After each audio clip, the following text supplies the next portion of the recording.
Eu sou fascinado pelo estudo das profecias bíblicas. Elas realmente me encantam. Por isso eu fico muito empolgado quando vejo o tema Apocalipse estampando várias manchetes.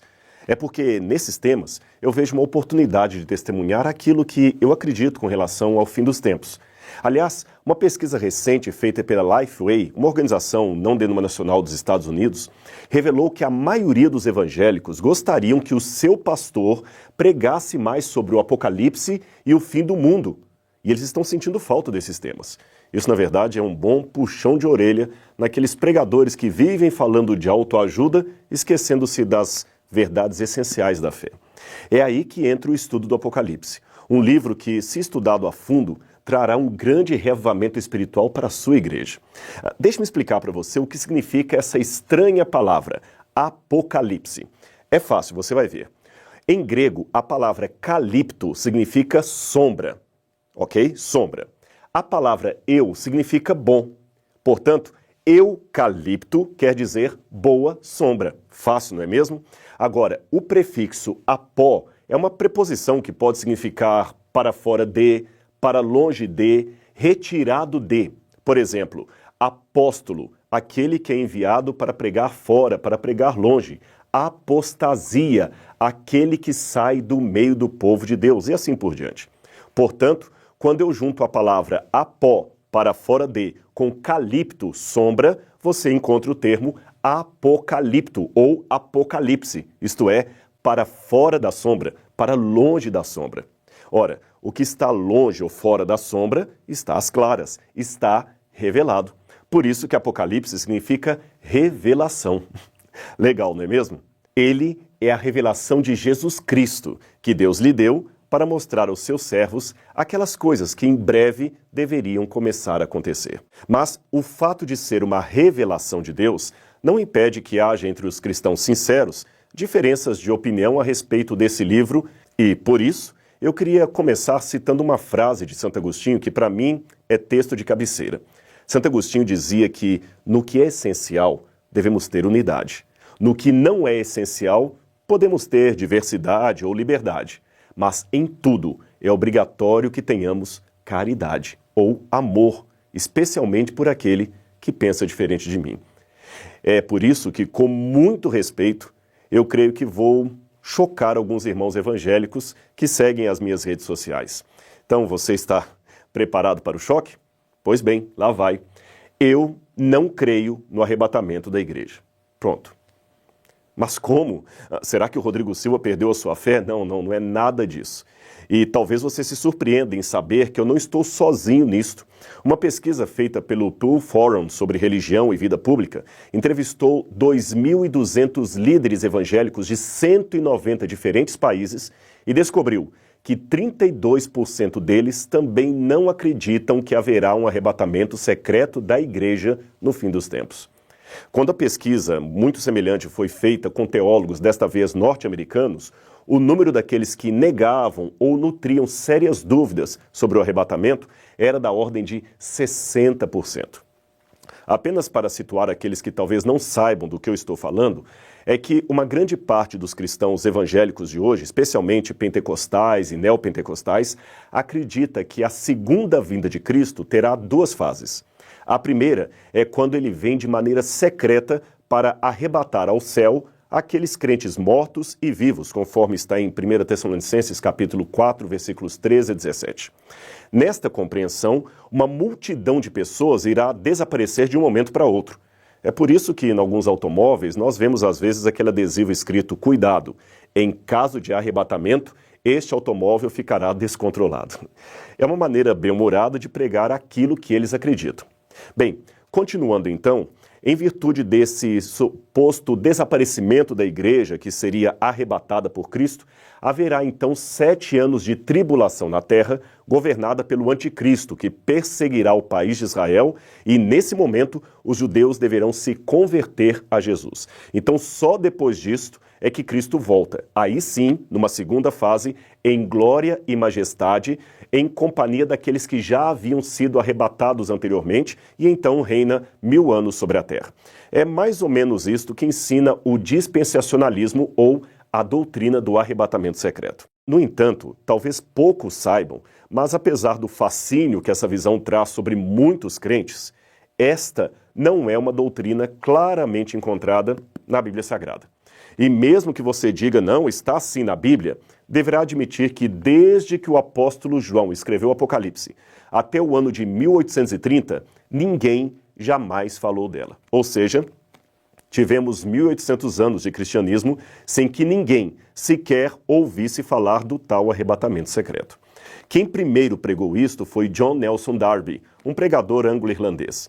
E sabe onde ele se inspirou? Nos escritos de um jesuíta espanhol chamado Francisco Ribeira, que projetou a profecia do anticristo para um longínquo futuro a fim de combater a doutrina ou o entendimento protestante da época, que via o Apocalipse 13 como se cumprindo no poder papal da Europa. Isto é uma questão de história. Eu não estou inventando. Você pode checar as fontes. Os grandes reformadores, aqueles como Lutero, Calvino, Zwinglio, os irmãos Morávios, Wesley, nenhum deles acreditava no arrebatamento secreto da igreja. Pelo contrário, todos falavam apenas de uma única e clara volta de Jesus, que acontecerá em apenas um estágio e será visível e gloriosa em todo o mundo, e não num arrebatamento pré-tribulacionista. Somente no início do século XX é que essa visão do fim se tornou popular através da chamada Bíblia Anotada de Scofield e outros evangelistas. Agora, é estranho que uma doutrina assim tão complexa, tão bem elaborada como esta, e que seja supostamente bíblica, seja tão estranha na história do cristianismo. É estranho que nenhum servo de Deus a tenha percebido em 2000 anos de história da igreja. Uma vez um pastor evangélico muito consagrado a Deus, a quem eu respeito muito, me disse: mas Rodrigo, Deus tem de tirar o seu povo da terra antes que venha a grande tribulação. Veja, a história sagrada ensina que em todos os tempos, era ele argumentando, em todos os tempos de juízos divinos sobre as civilizações, Deus sempre livrou os seus fiéis. Livrou Noé do dilúvio, livrou a Ló da destruição de Sodoma, livrou a Israel das 10 pragas que atribularam o Egito e prometeu livrar a sua igreja na hora daquela tentação que há de vir sobre toda a terra. Ele então citou Apocalipse capítulo 3, verso 10, que diz: eu te guardarei na hora da provação. Mas espere um pouco. Eu falei para ele então: pastor, guardar é proteger, não é retirar de um lugar para o outro. Em nenhum desses textos que você citou, Deus arrebatou o seu povo para não sofrer o juízo. Pelo contrário, ele os protegeu, mas não os tirou. Jesus mesmo orou ao Pai: não peço que os tires do mundo, mas que os livres do mal. Veja, Noé estava protegido dentro da arca, mas permaneceu em meio ao dilúvio. Ló foi tirado pelos anjos, porém correndo em meio ao fogo que caía, e ele não foi arrebatado secretamente. Os hebreus, é claro, foram poupados das pragas no Egito, mas continuavam na terra de Faraó enquanto as pragas caíam. Com muito respeito pelos que pensam diferente, eu digo que não vejo na Bíblia Sagrada nenhuma passagem que ensine claramente a volta de Jesus em 2 estágios, um secreto, o outro visível. Mas eu sei que alguém ainda dirá: Rodrigo, Paulo deixou bem claro em Tessalonicenses que nós seremos arrebatados para encontrar com o Senhor nas nuvens, e ser arrebatado é ser tomado de modo súbito, sem que ninguém veja.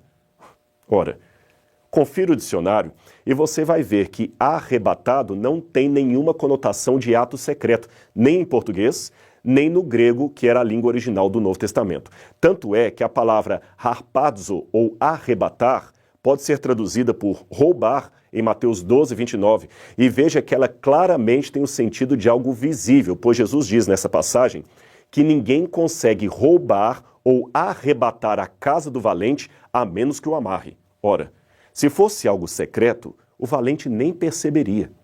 Eu sei que o valente nesse texto da Bíblia representa o inimigo de Deus. E como ser espiritual, ele tem que ser amarrado para que a igreja seja salva ou arrebatada. Mas isto não invalida o argumento etimológico de que a palavra original não tem o sentido claro de ação oculta, secreta. Aliás, se você prestar atenção, todos os textos normalmente lidos como referentes ao arrebatamento secreto da igreja possuem em seu contexto um quadro maior de vinda inesperada, porém gloriosa, e visível em todo o mundo, até pelos ímpios. É claro que, pelo tempo, Eu não tenho como analisar passagem por passagem, mas eu cito apenas uma delas, que está em Mateus capítulo 24, versos 40 e 41.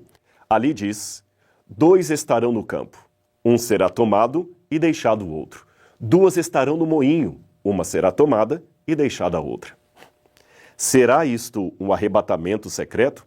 Creio que não, por 2 motivos. Primeiro, esta passagem segue depois dos versos 30 e 31, que falam da visibilidade mundial da volta de Cristo.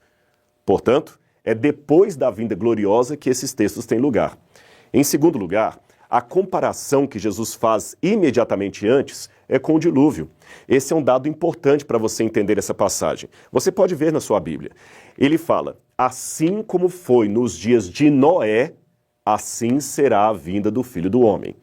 Nos dias de Noé, os homens não perceberam até que veio o dilúvio e os levou a todos. Note, os que foram levados pelo dilúvio são aqueles que se perderam. Aí ele arremata: do mesmo modo em minha vida. Um será tomado e o outro deixado. Ou seja, um será levado, como os antigos foram levados pelo dilúvio, e o outro será poupado, como poupada foi a família de Noé. Logo, a análise textual nos indica que os que são deixados são os que se salvam, e os que são levados são os que se perdem. Veja com calma na sua Bíblia e você verá que é isto mesmo. Agora, a despeito de qualquer discordância interpretativa ou teológica, uma coisa eu posso dizer com muita convicção. Independente da religião que você professa, ou até mesmo da ausência dela, pois muitos preferem não seguir religião alguma, eu espero que você concorde comigo pelo menos nisto. Jesus ama a mim e a você. E se formos fiéis a Ele, Ele voltará para nos levar ao reino que Ele mesmo prometeu. A sua promessa não falha, e o Apocalipse é a certeza que nós dois temos disso.